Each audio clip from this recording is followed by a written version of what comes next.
Hi, my name is Bishara Habib, and I'm a fourth stager at Hawler Medical University College of Medicine. As a medical student, we not only get exposed to extreme academic stress, but we also have to deal with the stress that accompanies every patient and their condition. One of the most stressful experiences that I've had as a medical student was my first time performing a cardiopulmonary resuscitation, or a CPR. I still remember a 70-year-old patient coming into the trauma room and her condition being very poor. The doctors immediately started discussing her condition and her line of management, and a CPR was decided. As I was giving her the chest compressions, I couldn't help but notice all the pressure that was on me and all the emotions that were present in that room.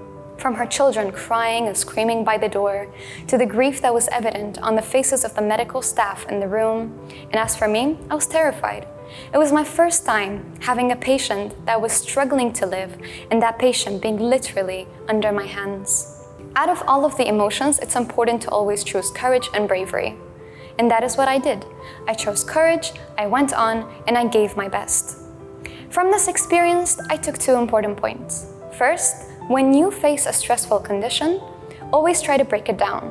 What you're doing, why you're doing it, and if you are prepared enough to do what you're doing, are questions you should ask yourself. The second point I took away from this experience was it's important to have a support system.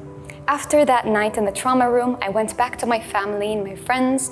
I talked to them about what had happened that day, and I immediately felt much better.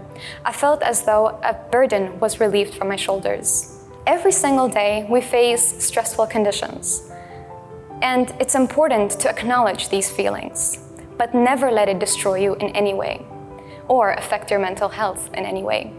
It's important to acknowledge the stress, but also to deal with it appropriately.